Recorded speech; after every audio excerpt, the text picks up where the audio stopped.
여러분 안녕하십니까? KBS 아메리칸 뉴스입니다. 델타 변이 확산으로 남가주 전역에 비상이 걸렸습니다.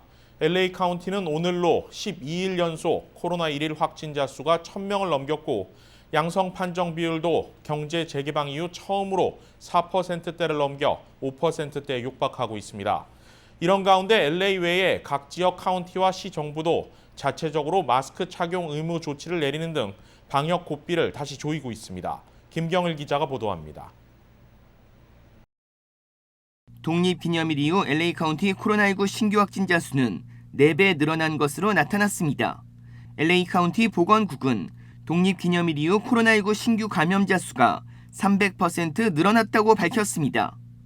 어제 코로나19 신규 확진자 수는 1,233명으로 열흘 넘게 1,000명 이상을 기록 중입니다. 지난달 코로나19 검사 시 0.4%에 불과했던 양성 판정 비율은 4.1%로 10배 증가했습니다. LA 카운티는 백신 접종에 관계없이 실내 마스크 강제 착용 명령을 시행하고 있습니다. 코로나19 감염을 막기 위한 조치로 주민들의 자발적 참여를 당부하고 있습니다. 남가주 지역 각 카운티 정부도 마스크 착용 명령을 지시하고 있습니다. 오렌지 카운티, 리버사이드, 벤츄라, 프레즈노 카운티 등에서도 공공장소에서 반드시 마스크를 착용하도록 조치하고 있습니다. 페사디나시는 이번 달 코로나19 감염자가 240% 증가하자 백신 접종 여부와 관계없이 내일부터 실내 마스크 착용 규정을 시행할 예정입니다. 또 페사디나시 공무원들의 백신 접종을 의무화할 방침입니다. 이번 조치가 시행되면 페사디나시는 공무원들의 백신 접종을 의무화하는 최초의 도시가 됩니다. 현재까지 시 공무원 약 60%만 백신을 접종한 상태입니다.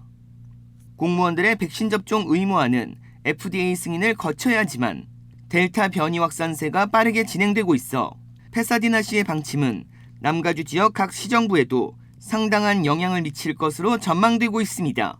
KBS 뉴스 김경일입니다. 미국 정부가 코로나19 재확산을 이유로 영국에 대한 여행 경보를 2달 만에 다시 가장 높은 수준인 4단계로 상향 조정했습니다. 국무부와 질병통제예방센터 CDC는 오늘 영국에 대한 여행 경보 등급을 3단계에서 4단계로 격상하고 영국을 여행하지 말 것을 권고했습니다. 미국은 지난 5월 영국에 대한 여행 경보 등급을 3단계로 완화했지만 최근 영국의 코로나19 확산세가 거세지면서 상황이 심각하다고 보고 2달 만에 다시 올렸습니다. 미국 정부는 이와 함께 인도네시아와 짐바브웨, 피지와 영국령 버진 아일랜드 등 다른 4개국의 여행 경보 역시 4단계로 올렸습니다. 특히 인도네시아의 경우 인도발 델타 변이 확산 이후 전 세계에서 가장 빠르게 확진자가 늘어나고 있습니다. 미국인에 대한 국무부의 여행 경보는 여행 주의부터 재고, 금지까지 모두 4단계로 나눠집니다. 특히 4단계는 해당국으로 여행을 피하라고 권고하면서 반드시 여행해야 할 경우에는 사전에 백신 접종을 마치도록 유도하는 단계입니다. 현재 영국의 코로나19 1일 신규 확진자는 최근 6개월 만에 다시 5만 명을 넘어서는 등 상황이 심각한 수준인데 이런 상황에서도 영국 정부는 오늘부터 모든 사회적 거리두기 조치를 해제했습니다. 미국 언론들은 적어도 8월까지는 영국 여행 제한이 풀리지 않을 것으로 보고 있다고 전했습니다. 미국은 한편 한국에 대한 여행 경보는 1단계로 유지했습니다. 미주 한인들이 북한 내 가족과 상봉하도록 돕는 법안과 결의안이 연방 하원에서 잇따라 통과됐습니다. 제유사 뉴욕 KBTV가 보도합니다. 하원은 표결에 나선 하원 의원 415명 전원의 찬성으로 민주당 그레이스맹 의원과 공화당 벤 테일러 의원이 발의한 이상가족 상봉 법안을 통과시켰습니다. 법안은 지난해 3월 하원을 통과했지만 상원을 통과하지 못한 상태에서 의회 임기 만료로 자동 폐기됐었으며 맹 의원 등이 지난 2월 재발의한 것입니다. I am more hopeful than before in the House last night. 415-0, basically unanimous, and I think also because the Democrats basically are in control of the Senate. Our New York Senator Chuck Schumer Now, as someone who has been to multiple Korean events in New York and does a great job representing the Korean American community, I believe that this would be something that he might be interested in passing in the Senate as well. 법안은 국무장관이 미주 한인들이 북측 가족과 화상 상봉을 포함한 가족 상봉을 위해 한국 정부와 협의하도록 하는 내용이며 또 대북 인권 특사가 상봉 기회를 모색하기 위해 미주 한인 사회와 협력하도록 촉구하고 있습니다. To consult with officials in South Korea on actual and specific ways that we can start reuniting. The legislation also encourages the special envoy on North Korean human rights issues to work with Korean American leaders here in the United States. So we just want to make sure that we get the ball rolling. And so he said that, he is committed to addressing this issue. We just want to, obviously time is of the essence. 법안 발의에는 민주당 메릴린 스트리클런드, 앤디 킴, 공화당 영킴, 미셸 박스틸 의원 등 4명의 한국계 의원도 동참했습니다. 민주당 캐런 베스 하원 의원이 주도하고 영킴, 앤디 킴 의원 등이 동참한 미주 한인 이산가족 상본 결의안도 하원에서 통과됐습니다. 토니 블링컨 국무장관은 지난달 청문회에서 북미 이산가족 상봉 문제 해결에 최선을 다하겠다는 입장을 밝힌 바 있습니다. 이산가족 상봉은 대상자들의 고령화 문제로 한국 정부에서도 최우선 사안으로 두고 있습니다. KBTV 뉴스 전상입니다. 캘리포니아주가 오는 가을 학기부터 620만 공립학교 재학생 모두를 대상으로 전면 무상급식을 제공합니다. 미국 언론들은 오는 가을 학기부터 캘리포니아주가 미국에서 가장 큰 무상급식 프로그램을 시작하는 첫 번째 주가 된다고 전했습니다. 그동안 뉴욕과 보스턴, 시카고 등 도시별로는 무상급식 프로그램이 시행되어 왔지만 지역 당국이 아닌 주 전체에서 시행하는 것은 캘리포니아가 처음입니다. 이제까지 연방 규정에 의하면 무상급식은 4인 가족 기준 연소득이 34,000달러 이하여야 했고 48,000달러 이하면 급식 할인을 받을 수 있었습니다. 이번 무료 급식 프로그램은 지난 12일 발효된 2,620억 달러 규모의 캘리포니아주 회계년도 예산에 포함됐으며 기한이 정해지지 않았습니다. 2022년 6월까지는 연방정부로부터 5,400만 달러의 지원을 받게 되며 이후 회계연도부터 캘리포니아 주 정부는 매년 6억 5천만 달러의 예산을 무상급식에 투입할 예정입니다. 지난해 12월 1일부터 부과되어 온 0.5%의 모기지 재융자 수수료가 오는 8월 1일부터 폐지됩니다. 재융자를 고려 중이라면 8월 이후 더 낮은 이자율이 적용될 수 있을 전망입니다. 연방주택금융청은 주민들의 주거비 부담을 줄이기 위해 페니메와 프레디맥이 받아온 0.5%의 재융자 수수료를 폐지한다고 밝혔습니다. 다음 달부터 재융자 시 0.5%의 수수료가 사라지는 것으로 재융자 금액이 만약 30만 달러일 경우 1,500달러의 부담이 줄어들게 됩니다. 팬데믹 이후 페니메와 프레디맥은 모기지 부실을 우려해 수수료 신청을 요청해 지난해 8월부터 도입이 결정됐습니다. 그러나 재융자를 고려 중인 주택 소유주들의 반발이 거셌고 일부 은행 등에서는 조기에 수수료를 부과하는 등 혼선이 일어나기도 했습니다. 금융 전문가들은 이번 수수료 폐지는 장기적으로 재융자 이자율을 0.125%포인트 낮추는 효과가 있을 것으로 보고 있습니다. 또 이번 수수료 폐지로 재융자를 고려하는 주택 소유주가 늘어날 것으로 전망하고 있습니다. 아마존의 창업자 제프 베이조스가 역사상 처음으로 민간인 신분의 우주여행을 떠났습니다. 우주여행 경계선으로 여겨지는 고도 100km까지 올라가며 우주 역사에 새로운 발자취를 남겼습니다. 박시몬 기자가 보도합니다.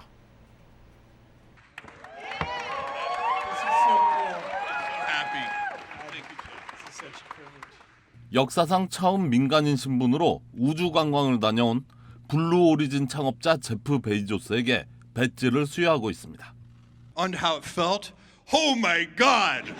오늘 오전 제프 베이조스와 일행을 태운 뉴 셰퍼드호가 우주의 가장자리 카르만 라인인 100km 이상 고도에 올라서며 10분간의 우주 비행을 마치고 지구로 귀환했습니다. 제프 베이조스가 탑승한 우주선에는 제프의 동생 마크, 18세 네덜란드 청년 데이먼, 그리고 82세의 할머니 월리 펑크가 함께했습니다. 18세의 데이먼은 올해 가을부터 네덜란드의 한 대학에서 물리학을 공부할 예정자로 블루 오리진에게는 첫 번째 유료 고객입니다. 이들과 동행했던 82세의 할머니 월리 펑크는 지난 1960년대 나사의 우주 비행사 시험을 통과했지만 여자라는 이유로 비행을 하지 못한 머큐리 여성 13인 중 한 명입니다. I felt great. I felt like I was just laying down. I was just laying down, and I was going into space. And I want to thank you, sweetheart, because you made it possible for me. I've been waiting a long time to finally get it up there. 이들은 우주선 안에서 탁구공을 주고받으며 무중력을 경험했습니다. 오늘 있었던 우주 비행이 성공함에 따라 최고 부자, 최고령, 최연소 우주인이 동시에 탄생했습니다. 지난 11일 버진그룹의 회장 리처드 브랜슨이 시험 비행을 통해 86km 상공까지 비행하긴 했으나 공식적으로는 고도 100km를 넘어야 우주 비행으로 간주합니다. 짧으면서도 소중한 10분간의 우주 여행을 마치고 돌아오는 현장에는 여행자들의 가족과 친지들이 이들의 안전귀환을 반갑게 맞아주고 있습니다. 역사적인 순간을 기록하기 위해 모여든 기자들 역시 이들을 축하해주고 있습니다. 민간인의 우주여행 역사를 새로 쓴 오늘, 그리고 블루 오리진. 오늘 이들이 이뤄낸 업적은 그동안 인류가 원했던 여러 가지 꿈들 중 하나를 실현시켰습니다. 인간이 그토록 원했던 우주여행은 이제부터 시작입니다. KBS 뉴스 박시몬입니다. LA 한국문화원이 코로나19 기간 중단했던 K-팝 댄스 보컬 아카데미를 다시 개최합니다. 2021 K-팝 아카데미는 코로나19 이후 한국문화원에서 개최하는 첫 K-팝 오프라인 행사로 올해는 처음으로 오프라인과 온라인 수업이 동시에 진행됩니다. 오프라인 수업은 백신을 접종한 사람에 한하여 참가할 수 있으며 온라인 수강자는 줌을 통해 수업 과정에 참여할 수 있습니다. 올해는 상명대 실용음악과 교수이자 유명 K-팝 가수들의 보컬 디렉팅을 맡아온 윤지혜 씨와 SM 엔터테인먼트 댄스 강사로 활동했던 고영원 씨 등이 교육자로 참여해 체계적인 K-팝 전문 교육에 나섭니다. 해외 한류 팬들에게 전문화된 교육을 통해 K-팝에 대한 이해도를 높이기 위해 기획된 아카데미는 지난 2016년부터 올해로 5회째를 맡고 있습니다. LA 총영사관이 차세대들의 주류사회 진출을 돕기 위한 행사를 개최합니다. LA 총영사관은 주류사회에 진출한 한인들의 경험과 조언을 한인 학생들에게 전하기 위한 차세대 멘토링 웨비나를 개최합니다. 각 분야의 한인 전문가들의 강연으로 진행되는 이번 웨비나에는 강석희 전 얼바인 시장과 전우석 다큐멘터리 영화 제작자, 데니스옹 로봇 공학자, 박영선 부에나팍 부시장 등이 강사로 나서 학생들에게 그동안의 경험과 조언을 전합니다. LA 총영사관은 한인 학생들에게 직접적인 영향을 미칠 수 있는 멘토와의 네트워크 강화를 통해 한인으로서의 정체성 확립에 도움이 될 것으로 기대하고 있습니다. 행사는 23일과 30일 각각 금요일 5시부터 7시까지 진행되며 이메일로 신청하면 웨비나 줌 링크와 안내문이 발송됩니다. 한국인삼공사 미국 법인 정관장이 코로나19 극복을 위한 기부 캠페인을 LA에 이어 뉴욕까지 확대했습니다. 인삼공사 미국 법인은 오늘 맨해튼 매장에서 뉴욕 퀸즈 한인회 측에 마스크와 손 세정제 등 방역 물품과 면역력 증강을 위한 홍삼 음료 제품 등 10만 달러 상당의 물품을 전달했습니다. 퀸즈 한인회 측은 전달받은 물품을 영세 한인 업체들과 한인사회 소외계층 곳곳에 순차적으로 전달할 예정입니다. 이응실 미국 법인장은 1년 넘게 서부 지역을 중심으로 이어온 코로나 기부 행사를 미국의 심장인 맨해튼으로 확대하면서 대한민국 대표 면역력 기업으로서의 사회적 책임 역시 더욱 강화해 나가겠다고 소감을 밝혔습니다. 한편 정관장 맨해튼 지점인 진생 뮤지엄 카페는 코로나19 기간 새롭게 단장해 전 세계 방문자들을 위한 건강 체험 공간으로 거듭났습니다. KBS 아메리칸 뉴스는 시청자들의 의견을 소중히 생각합니다. KBS 아메리칸 뉴스 마칩니다. 고맙습니다.